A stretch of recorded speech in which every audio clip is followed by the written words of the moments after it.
A Vogue é uma revista, né, uma publicação, mas a gente sabe, todas as nossas pesquisas indicam que a revista é um item de coleção. A grande diferença da Vogue para outras revistas é que a gente sabe que ela é um item colecionável, que a pessoa não vai ler a Vogue e jogar no lixo. Boa parte do nosso leitor, ele tem a revista para colecionar, deixar na casa dele, a gente sabe disso, que ele tem isso exposto, ele tem a coleção da Vogue, isso é uma coisa assim que pessoas que não têm um certo número disputam esse número na internet. E, quer dizer, eu não diria decoração, mas sim coleção. E essa coleção, muitas vezes, ela é, sim, exposta como um livro, como a gente sabe que ela não é uma revista perecível, ela é uma revista que ela envelhece bem, assim, que a pessoa quer guardar aquela Vogue, porque ela é histórica, ela é um marco, ela é o retrato de uma época. Bom, a gente tem uma reunião de pauta todos os meses, comandada pela Daniela Falcão, que é a nossa diretora de redação. Eu sou a redatora-chefe, depois eu consolido essas pautas com as editoras e a gente faz um espelho, que é o que vai sair de fato naquela edição.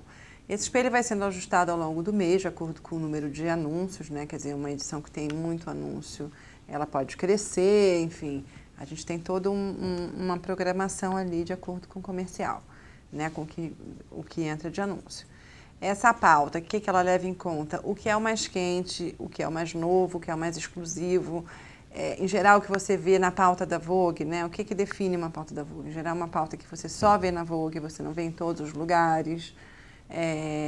As nossas fotos, né? Quando a gente vai começar aquela pauta. Bom, então a gente está fazendo isso. Como é que a gente vai fotografar isso de uma maneira inédita, inusitada? E eu acho que a grande diferença da pauta da Vogue é que, além da pauta do texto, a pauta visual dela é muito importante. Então, assim, a Vogue é hoje uma marca, mais que uma revista, multiplataforma. O nosso site tem muito acesso. Nós temos a maior presença no Instagram, por exemplo, a revista brasileira, que tem mais seguidores no Instagram. Eu estava conversando com um estilista super bacana, que é o Nicola Formichetti, que era stylist, hoje em dia ele comanda a Diesel. Ele falou, eu acompanho a Vogue Brasil no Instagram porque o que vocês fazem é uma mini magazine, foi o que ele definiu. Ele falou, vocês estão muito à frente, assim, essa coisa da presença de vocês. Vocês de fato dão na frente as notícias no Instagram. Então, assim, hoje a gente não pensa só a revista, a gente pensa a revista, a gente pensa o iPad, a gente pensa o nosso site, a gente pensa as redes sociais. A gente, de maneira alguma, é concorrente. Acho que a forma como a Vogue americana trabalha é um benchmark para todo mundo, ela é um case de sucesso, ela realmente é uma revista que sabe dosar muito bem o lado editorial e o lado comercial. Acho que todas as Vogues do mundo, de alguma forma, se inspiram nela, cada uma tem sua linha mais forte. Se você vê, a Vogue italiana é muito focada em fotografia, em estética, a Vogue inglesa já é mais editorial. A Vogue americana é esse misto, acho que a gente está mais próximo da Vogue americana, mas a gente não se vê como concorrente, até porque a nossa Vogue, a gente traz o que está se falando agora nas estações de lá, mas também tem uma parte local que a Vogue e o que a gente tem, que é o tunnel, que a gente chama, que é os primeiros anúncios. Isso é uma tradição da Condé Nast no mundo inteiro, então a gente começa com as marcas internacionais de moda, então são as carro-chefes, Chanel, Prada, enfim, todas essas marcas. Depois a gente tem marcas nacionais que são, a gente faz um rodízio, porque a gente não consegue botar todas as grandes marcas nacionais juntas nesse tunnel, então a gente faz um rodízio, mas a ideia é ter mostrar esse poder, você ter todas essas marcas juntas com você, e como elas têm anúncios muito bonitos, né, como a gente tem esse lado estético que é importante, de alguma forma são anúncios agradáveis de você passar, você não passa correndo para olhar, sabe, porque você quer chegar logo no conteúdo, você olha o que a Prada está falando, o que a Chanel está mostrando, então por isso que tem esse tunnel muito forte, e depois o restante da revista todo alinhado.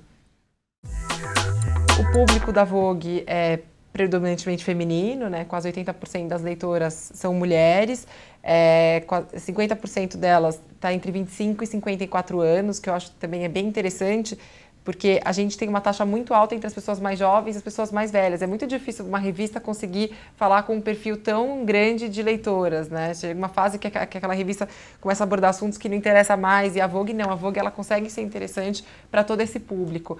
Essas pessoas que participam desse mundo Vogue e aquelas pessoas que aspiram esse mundo Vogue, né? Então, todo mundo quer fazer parte da Vogue de alguma forma. E a gente atinge quase 300 mil leitores. Também é um número muito alto para a tiragem que a gente tem. Que eu falei, a Vogue circula muito na mão das pessoas. O forte da revista não é a fonte de receita, não é o leitor, né? É o anúncio. O importante de você ter uma base grande de leitores é porque você vende isso para o anunciante. Então, duas coisas são muito importantes do seu leitor: o perfil e a quantidade. Então, o que a gente faz a gente tem um leitor extremamente qualificado. O público da Vogue, nenhuma revista feminina do mercado oferece esse perfil de público. Então, esse é o primeiro ponto para o anunciante se interessar. E o segundo é quantas pessoas ele vai atingir. Então, uma coisa que é interessante da Vogue é que a maior parte das vendas é feita por banca e não por assinatura. E isso mostra a fidelidade do leitor da Vogue, porque a pessoa se dispor todos os meses a buscar na banca, ela é muito fiel à revista. Às vezes o assinante também é muito importante. É importante você ter aquele público que gosta de receber a revista em casa, que não vai, que já tem essa relação todo mês, eu vou ler a minha revista, mas quando você tem alguém que se dispõe todo mês a comprar o seu produto na banca, porque ele quer ver, ele quer, sabe, não consegue esperar a revista chegar na casa dele, mostra o nível de fidelidade de leitor que a gente tem. A gente tem aí algumas revistas que encabeçam, né, essa liderança. Como eu comentei na aula agora há pouco, o grupo Condé Nast, né, responsável pela Vogue, Vogue RG e Glamour aqui no Brasil, realmente são líderes quando a gente está falando no setor de moda. E funcionam de uma maneira que hoje eu posso dizer que eles souberam se adaptar muito bem à nova realidade da leitora, consumidora brasileira de moda no Brasil. Por que eu digo isso? Porque são marcas que souberam entrar muito fortemente, ativamente nas mídias sociais. Então, são marcas que atuam com fanpage no Facebook, são marcas que têm contas no Instagram e que hoje são as contas mais relevantes do país, né? Hoje, se a gente for olhar em termos de dados de mercado, a conta do Instagram da Vogue Brasil é uma das mais acessadas. A Glamour também hoje só está atrás da Glamour americana, já ultrapassou todas as contas de revista Glamour de Instagram do mundo, então já está mais que a Paris, mais do que outros países da Europa, só está atrás dos Estados Unidos, né? Porque a gente tem uma cultura de mídias sociais muito próxima da americana. E são marcas que souberam se digitalizar também, entrar nesse mundo virtual.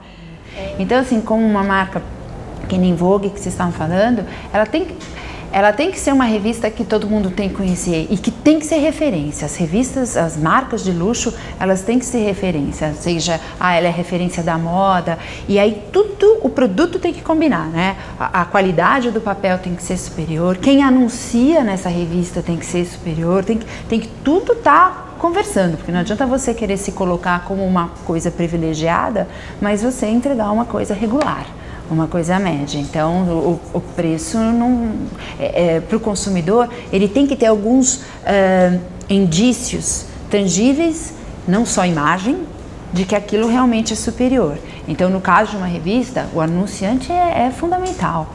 O tipo de gente que anuncia, né, mostra o tipo de gente que você marca. Se você fosse uma pessoa, estaria se relacionando, né? Então é natural que você veja marcas de luxo anunciando, que você tenha realmente um produto diferenciado, maior, né, se colocando ali. E obviamente, quando a gente está falando também de revista, quem carrega aquela revista também diz muito de quem é aquela revista, né? Então esse trabalho às vezes de relações públicas, de divulgar essa marca em pessoas chaves, pessoas que são referência. Pô, essa pessoa é referência em moda, o que ela fala de moda é uma coisa que as pessoas escutam. E essa pessoa é leitora da revista Vogue, aí você casa ali o que você está tentando, essa aura de que eu sou uma referência realmente no mercado.